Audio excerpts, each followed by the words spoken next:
Okay, Maharaj, our first question, first couple of questions from Adasharan Shina. He's asking, it is said that Shabda is Brahman, which is also supreme consciousness. Therefore, are all Shabdas embedded with latent energy and own rupa of that supreme consciousness? Okay. Actually, when in the Upanishad we find, when Nachiketa is asking the knowledge about the Brahman, then Yamaraja, he said, Shabda Brahma. Then what is the Shabda Brahma? Omkara iti. The Brahman is that Omkara. So when they mention about the Omkara, and that is also there in the photos we find in that conception of the Greek, there's a photo. And afterwards, that photo in the Christianity tradition, they took it in this way, and there was word. The word was with God, and word was God. So we find in different tradition, particularly the Greek tradition, Christian tradition, the Hindu tradition, there's a word, that is a Shabda. When that Shabda is a kampana that comes in the beginning, and then slowly it takes form. There's all technical uses are there. So Om iti Brahma, in the Mundaka Upanishad also, it teaches to realize the Omkara. Brahman is one and without a second. The realization of Brahman resolves all duality. So this is the way it gives the answer. Now the question, whether in the word, every word is Brahman or not. So I'm in a meeting. So can you talk after half an hour? Yeah, they can come and sit over here. Oh, okay. So I'm sorry. So this is the way we have to understand. And when actually these things are happening, the word that we are speaking, it has a power that reaches out. And that called the Brahman, that power, the energy that comes with that word.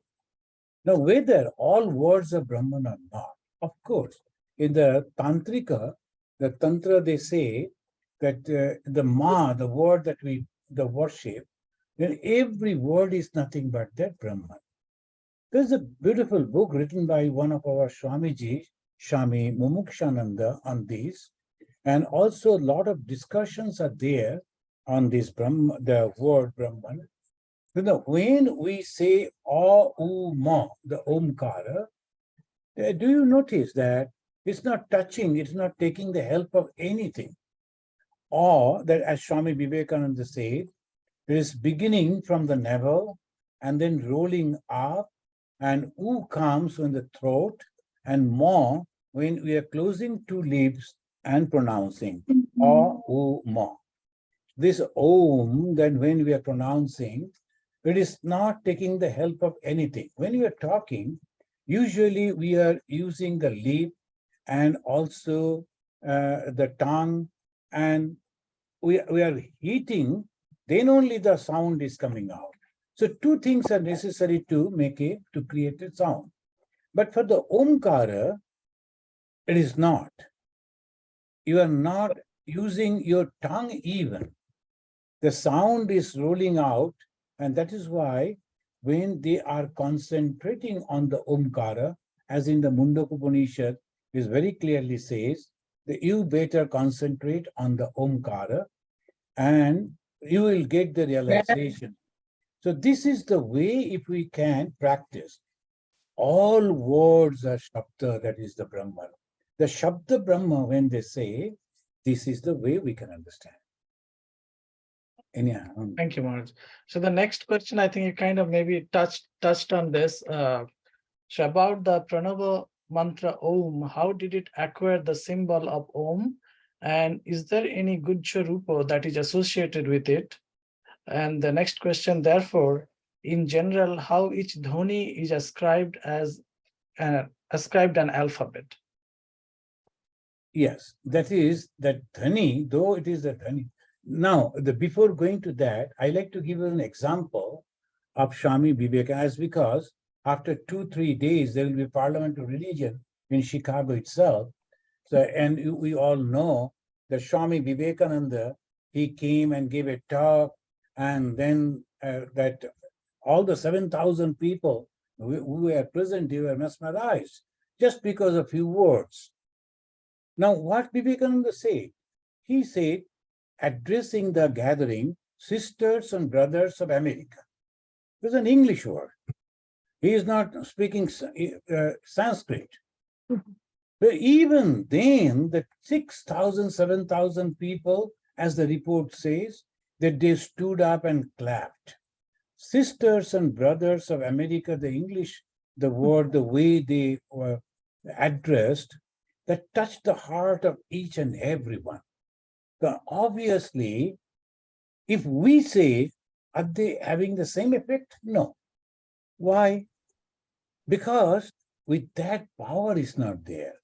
When that word is with the power, that completely changed the whole thing. And what is that power? Spiritual power.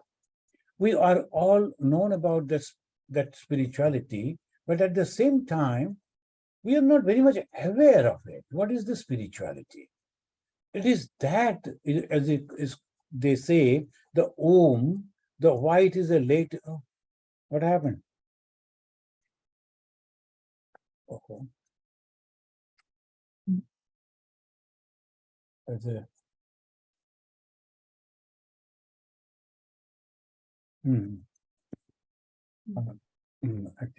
I think something happened. So this, when we are, I'm sorry, that the third flow is getting disturbed. So this way, if we can think, what is happening in the Zoom meeting? Is it getting disconnected, Maharaj, frequently? Yeah. But we can hear you, Maharaj. Like, we can hear you. Okay. I think. We can clearly hear and see you. And see you. Yes. Is it? Oh, I can't see you. Oh, okay. Okay. Maybe the internet connection over there. Okay, maybe something is happening. Somebody's. But anyway, let us.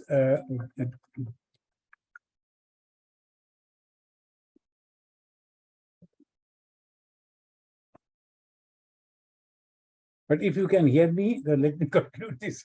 Yeah, we can see and hear you, Maharaj. Okay. So what happened? There is a power within us. So when we talk, that power get attached with that word and goes out. That sound goes out. And that actually, the vibration, sound means the vibration. That changed another mind also. So when we are receiving some words, then suppose sometimes somebody is telling, I really like you, and I like that word. And somebody says, oh, I hate you, and immediately I am affected by those words. But the words only, sound is only, we are listening. Why then we are affected? Because along with that vibration, that is taking some type of form in our mind. Oh, he is not liking me, or he is liking me. That imagination also comes because of that sound. Now the Brahman. When we talk about the Brahman, of course, when we are meditating on the Omkara, it is not dualistic way we are meditating, it is the monistic way. We are completely forgetting all other things in the world and concentrating on the sound. And that is giving me, or us who are meditating on that, a complete transformation, concentration. So this we have to understand. And from there only, we can understand the sound is having the power. So anyway, because of this different type of disturbances, I couldn't give the reply in a specific way. Maybe in our next, we will give you the reply. So we publish a magazine that is called the Chicago Calling. And 2018, the 19 number, the magazine, you will find the discussion in the editorial that I wrote over there. 2018, number 19, and that was published, and the editorial, Shabda Brahma, in brief, I wrote over there. That will help you. Thank you. Thank you, Maharaj. There is another question on this. Should I go or move it to the next topic, Maharaj? No problem. Okay, so both Dhoni and Shabda being divine aspects of the supreme consciousness, how can I actually learn to speak Bhakshuddhi in the way that it was intended, that Shabda Brahman become a real experience? As I was mentioning Swami Vivekananda's words, he didn't say Omkara, he said sisters and brothers. That is also English words. But along with that, that power that connected, and that touched the hearts of 7,000 people of Europe and America. So that proves that there is something in the power. The power is there in the words. When we are using our words, that is also affecting people. Now, I will tell you a story of one of our Swamiji who used to listen to Omkara Dhani constantly. This Omkara Dhani, there was a very old Swami. So he used to listen that word, the sound constantly. And whoever will be visiting him, he used to ask, do you hear that? But other people, no, it is not. So this is an experience only, spiritual experience. Sometimes mystical experiences comes to some people's mind. They can see God in different forms. They can see different lights and others. That is as it is possible. Similarly, the Omkara Dhani. In the practices, the Hindu practices, when they are worshipping, they constantly go on ringing the bell. Bell is the symbol of Omkara. It is said, the yogis, they say, the Omkara is constantly going on having, and because of the vibration, the creation, sustenance, and destruction is going on. So we have to understand these in this huge perspective, this Dhani. Now, when we talk, they say that first comes as a Dhani or the vibration. And then slowly that vibration takes form and it comes out with a meaning. The Omkara is coming out with the meaning of all-pervasive consciousness, which is Brahman.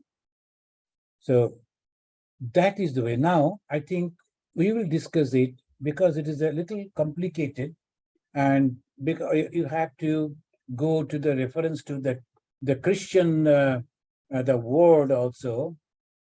There was God and there was the Word.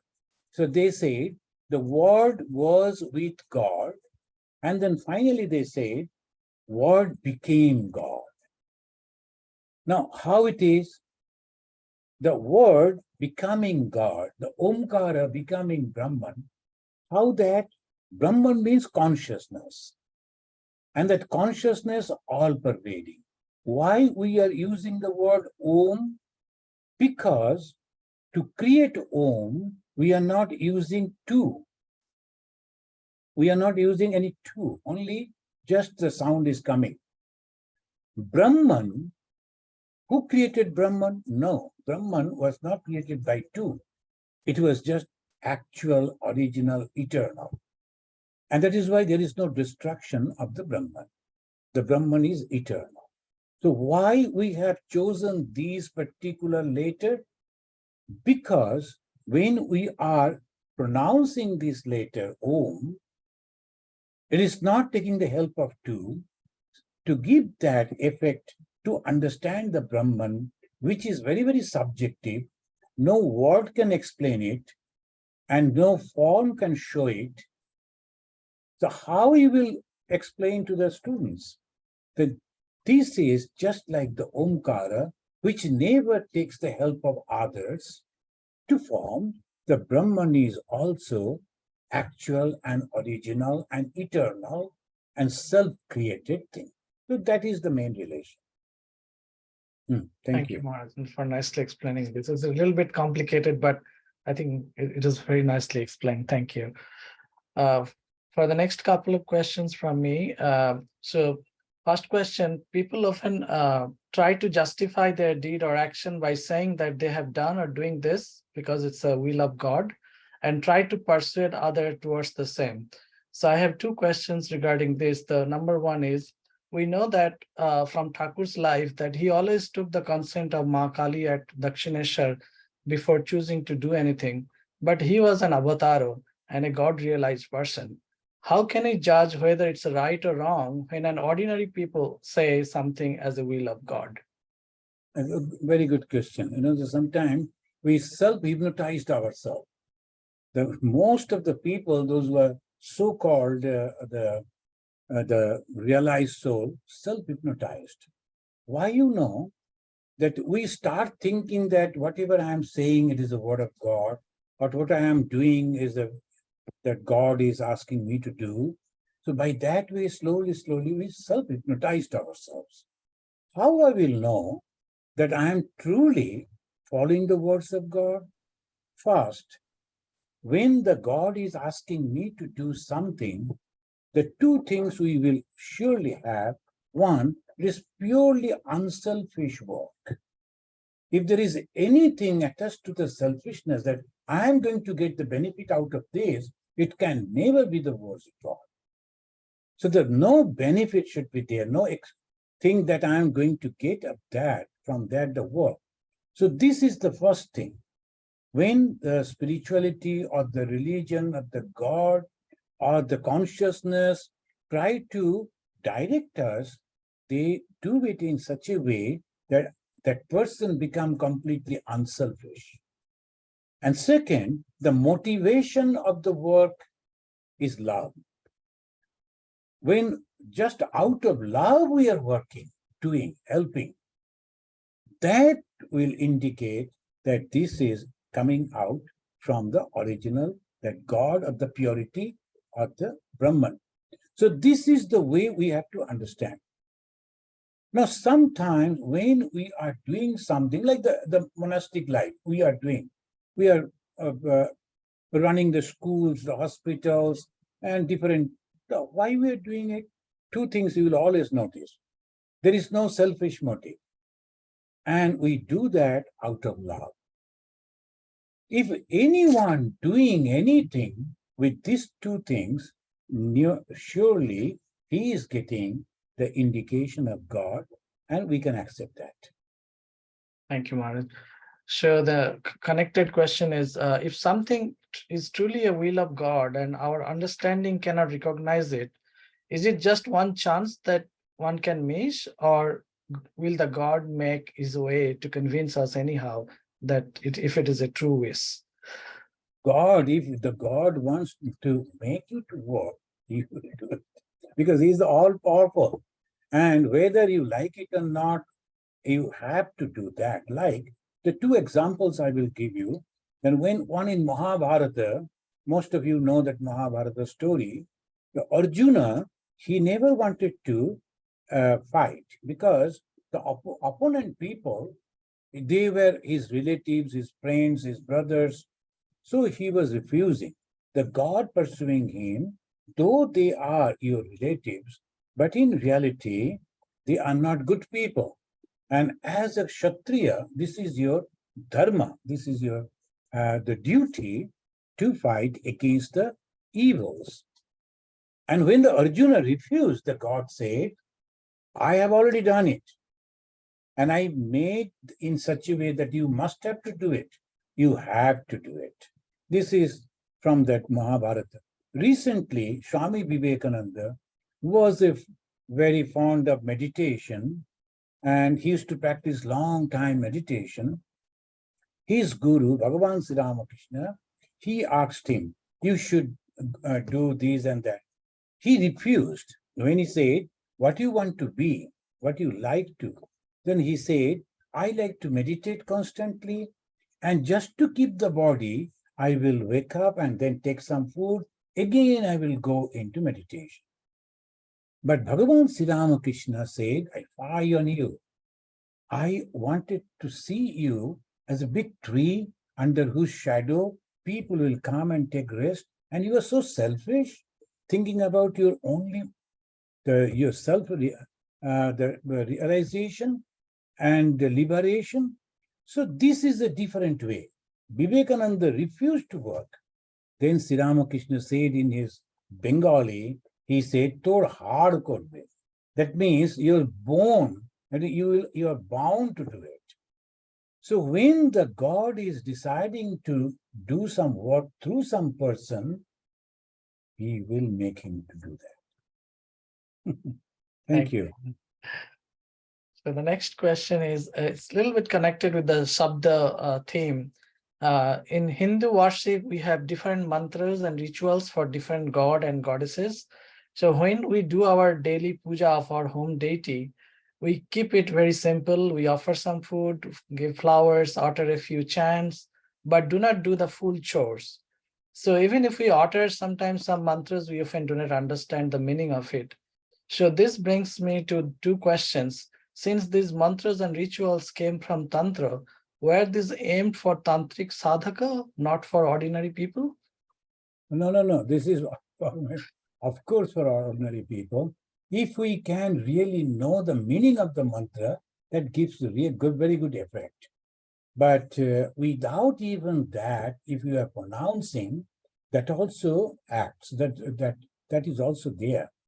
So when we are going on pronouncing the mantra, that has a separate, what's called effect is there. Suppose some people, they like to listen the name, a particular name. And if you go and say that name or talk in that way, then he will be happy. And if you are going and saying in a different way, he will not understand it, but he will know that you are trying to say something to him. So this is the difference. If you are pronouncing the mantra in a perfect way, effect will be sure, 100% sure. So that is if you are pronouncing that mantra, because the mantra Shakti, the word, that power, that immediately brings the effect. Now, sometimes I saw in America where they will get, in the Kali temple, the priest, he was uttering the mantra of Krishna. And naturally in America, they don't understand what is Krishna and what is Kali. But when I went and I heard, he is going on uttering because he is from the place where he learned this Krishna mantra. I told, oh, what you are doing? You are worshipping Kali and using the mantra of Krishna. Now, gods are same. And really, in reality, I don't know. Kali mantra, I told, that cannot be. So if you are going to, suppose, the President of America and taking the name of North Korean, then what will happen to you? That you should not. So that way, you are sitting before Kali and taking the name of Krishna, Mother Kali will never be happy. Same power, same truth, but manifesting in different way. And when you are accepting that, you have to accept the Kali mantra also. If we are not taking it seriously, then it is only sound and it has no effect. Suppose I just do anything anyway, effect will be very less.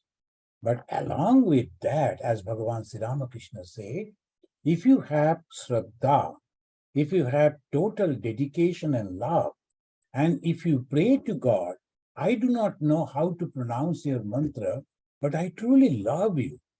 I truly like to talk to you, I like to see you. Then the God who is residing in the hearts of everyone will understand the genuine urge. Then your mantra, then your word, then your pronunciation, your meaning or not, it doesn't matter at all. You will be able to communicate that. Bhagavan Sri Ramakrishna giving the example, the little child cannot pronounce properly Papa or Father or Baba. But whatever the way that child is pronouncing, the father knows he is actually calling me. And father will give and take him in his lap, cajole him. And that is the way it goes. Same way, if you are calling the God in whatever name, in whatever way, if it is a wrong pronunciation also, but if you have the genuine love for God, then there is no problem. Thank you. Right. So you already actually answered my next question. So I was asking whether a true devotion is what is needed rather than the mantra. True devotion necessary. But you already answered that. I think it was very nice. So the next question, our scriptures say that one cannot get rid of the karmic forces, especially our prarabdha karma. When common people face misfortune in life, they visit astrologers and spend a lot of money to wear those precious gems and stone to avoid this misfortune.